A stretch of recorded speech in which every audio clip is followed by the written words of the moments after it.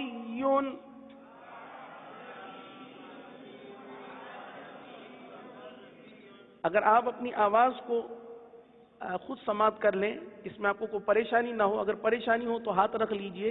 اس کی ادائیگی ایک مرتبہ ضرور اچھی طرح سمجھ لیجئے، صحیح ہے، تاکہ آپ یہ کہہ سکیں کہ تسہیل کی ادائیگی الحمدللہ عز وجل ہمیں کرنا آتی ہے.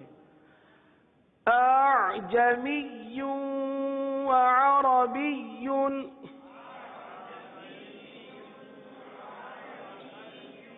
اب سنیے، نہ یہ اعجمی یوں ہے، اعجمی یوں بھی نہیں ہے کہ دوسرا حمزہ حذف ہو جائے، اعجمی یوں نہیں ہے، اعجمی یوں بھی نہیں ہے، صحیح ہے. اب آپ ادائیگی سنیے گا، 3 ادائیگی کی جا رہی ہے. اب تینوں میں سے صحیح ادائیگی کیا ہے وہ آپ نے اس کا فیصلہ کرنا، اور اس کے اندر تسہیل کی ادائیگی بھی کی جائے گی. 2 ادائیگیاں غلط ہوگی، 1 ادائیگی درست ہوگی. وہ تیسری ادائیگی آپ نے نوٹ کرنی ہے کہ وہ کون سی ادائیگی ہے جو درست ہے، صحیح ہے. 3 ادائیگیاں کی جا رہی ہیں، اعجمی وعربی، یہ ایک، اعجمی وعربی، یہ 2، اور تیسری ادائیگی اعجمی وعربی. اب آپ بتائیے کہ کون سی ادائیگی درست تھی؟ جی ماشاء اللہ، تیسری ادائیگی درست تھی، کیونکہ پہلی ادائیگی میں دونوں حمزہ تحقیق کے ساتھ ہوئے، جو کہ غلط ہے کیونکہ ہمیں دوسرے حمزہ میں نرمی کرنی ہے. اور دوسری ادائیگی جس میں اعجمی پڑھا، یعنی دوسرے حمزہ کو حذف ہی کر دیا، اتنا بھی نرم نہ ہو کہ حذف ہی ہو جائے.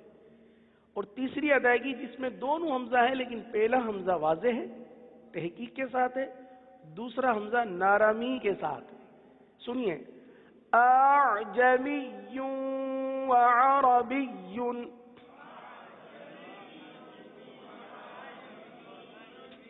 آواز تھوڑی سی بلند کریں گے تو انشاءاللہ ادائیگی آپ کی سمجھ میں آئے گی.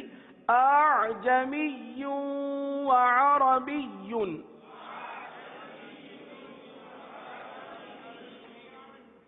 نہیں، اعجمی، اعجمی، اعجمی وعربی.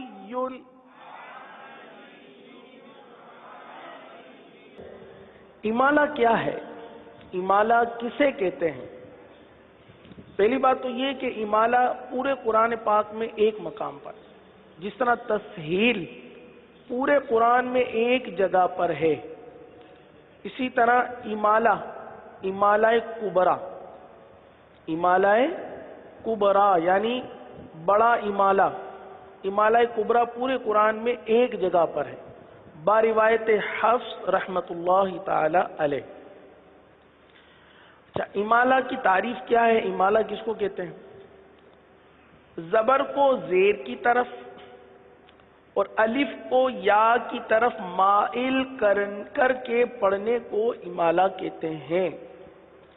امالہ کی راہ کو اردو کے لفظ قطرے، ستارے، پیارے، جس طرح اس میں رے پڑھتے ہیں نا، پیارے، قطرے، ستارے، اس طرح امالہ کی راہ کو پڑھیں گے، یعنی ری نہیں بلکہ رے پڑھیں گے، ری نہیں بلکہ رے پڑھیں گے۔ تو یہ ہے امالہ۔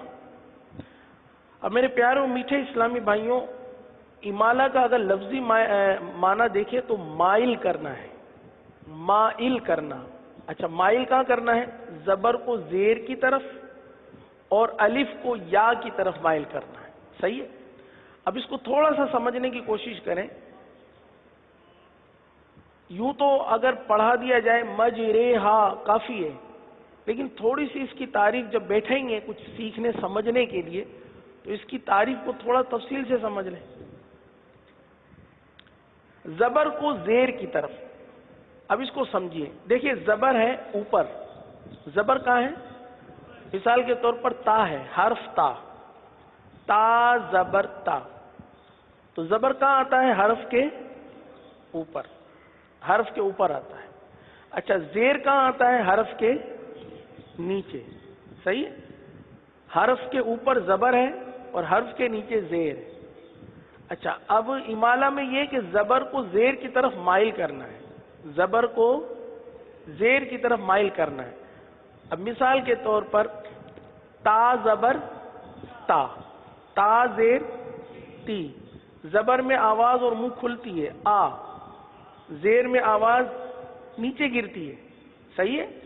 اور امالہ کے بارے میں ہم نے سنا کہ زبر کو زیر کی طرف مائل کرنا، مائل کرنا، یہ مائل کرنا، مائل کرنا، اس طرف جھکانا، اس کے قریب ہونا، مائل ہونا، صحیح ہے نا؟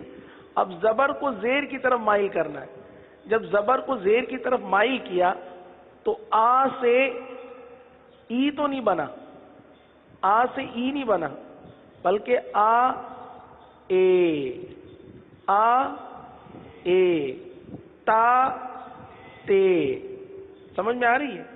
تا تی نہ بنا، لیکن مائل ہوا تو جب زبر کو زیر کی طرف مائل کیا تو وہ تا زبر تا، یا تا، یا حمزہ زبر آ اے، تا تے، آ اے، تو زبر کو زیر کی طرف مائل کرنا، یہ ہے قاعدہ جو آپ کو سمجھانا مقصود تھا۔ اچھا، الف کو یا کی طرف، جیسے با الف زبر با، با الف زبر اور با یا زیر بی، اب با ہے، با کو بی کی طرف مائل کرنا ہے تو کیا بنا؟ بے، با کو بی کی طرف مائل کرنا ہے تو کیا بنا؟ بے، الف کو یا کی طرف مائل کرنا، اس سے مراد ہے۔ تو زبر کو زیر کی طرف اور الف کو یا کی طرف مائل کر کے پڑھنا، یہ امالہ کہلاتا ہے۔ اچھا، اب یہ تعریف کیوں بیان کی گئی؟ سیدھا سیدھا کہہ دیتے کہ جس طرح مجہول پڑھا جاتا ہے اس طرح آپ پڑھ دیں، جیسے اردو میں پڑھتے ہیں ستارے، قطرے، پیارے، مجریہا۔ نہیں میرے پیارے و میٹھے اسلامی بھائیوں، یہاں پر یہ جو قاعدہ بیان کیا نا، زبر کو زیر کی طرف اور الف کو یا کی طرف مائل کر کے پڑھنا، اس سے مراد یہ ہے کہ قرآن پاک کبھی بھی مجہول نہیں پڑھا جاتا، اگرچہ کہ یہ پیارے، قطرے، ستارے یہ مجہول ہے، یہ ہماری زبان میں جو پڑھے جاتے ہیں، اور قرآن کریم کو اگر کوئی اس طرح پڑھتا ہے بے تے سے رے توئیں زوئیں، تو یہ کیا ہے؟ یہ مجہول ہے، تو قرآن پاک کو مجہول پڑھنا غلط ہے۔ تو اب یہاں پر یہ نہیں لکھا جائے گا کہ امالہ کی راہ کو مجہول کی طرح کر کے پڑھیں، مجہول کر کے پڑھیں۔ کبھی بھی قرآن پاک کو مجہول پڑھنے کی رہنمائی نہیں دی جائے گی، بلکہ آپ کو ہمیشہ معروف پڑھنا ہے۔ اور یہ جو مجرے ہاں میں جو امالہ کیا جا رہا ہے، اگرچہ کہ یہ لگ رہا ہے کہ یہ مجہول ہے، لیکن یہ مجہول نہیں ہے، یہ معروف ہے، کیونکہ قراءت میں بروایت حفص پورے قرآن میں ایک جگہ پر امالہ آیا ہے، اور امالہ اسی طرح کیا جاتا ہے، مجریہا نہیں پڑھتے بلکہ مجریہا پڑھتے ہیں۔ تو آئیے اس کو پڑھ لیتے ہیں۔ بسم اللہ الرحمن الرحیم۔ میم جیم زبر مج، را امالہ والی رے، مج رے، ہا الف زبر ہا، مج رے ہا۔ کیا پڑھیں گے اس کو؟ مج رے ہا۔ یہ پورے قرآن میں ایک مقام پر ہے، سورہ ہود کے اندر 12واں پارہ آیت نمبر 41 کے اندر یہ کلمہ موجود ہے۔ اور جب ہم سمندر میں کشتی میں بیٹھیں گے، کشتی کے اندر بیٹھیں گے، تو کشتی میں بیٹھ کر جو پڑھنے کی دعا ہے وہ بھی یہی آیت کریمہ ہے، بسم اللہ مجریہا و مرساہا ان ربی لغفور الرحیم۔ تو یہ کشتی میں بیٹھ کر اس کے پڑھنے کی بھی دعا ہے۔ تو بہرحال اس کو صحیح پڑھ لیجئے دوبارہ، مجریہا مجریہا۔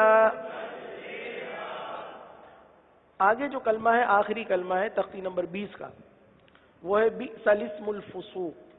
اب اس کو کس طرح پڑھیں گے؟ سب سے پہلی بات تو یہ کہ ہم پہلے اس کی ہجے کر لیتے ہیں، ہجے کر کے پھر اس کی رواں پڑھیں گے۔ پڑھیے، با حمزہ زیر بی، سین زبر سا، بئس۔ کیا پڑھیں گے؟ جھٹکا دے کر پڑھیں گے، بئس۔ لام سین زیر لس، میم لام پیش مل، لس مل، فا پیش فو، لس مل فو، سین واو پیش سو، لسم الفسو، قاف پیش قو، لسم الفسوق، لسم الفسوق۔ پورا کلمہ، بئس الاسم الفسوق، بئس الاسم الفسوق۔ ان تینوں کلمات کو ایک مرتبہ پھر پڑھ لیجئے، تسہیل والا پہلے کلمہ، اعجمی وعربی، اعجمی وعربی، مجریہا مجریہا، بئس الاسم الفسوق، بئس الاسم الفسوق۔ الحمدللہ عز و جل، تختی نمبر 20 کا اختتام ہو گیا۔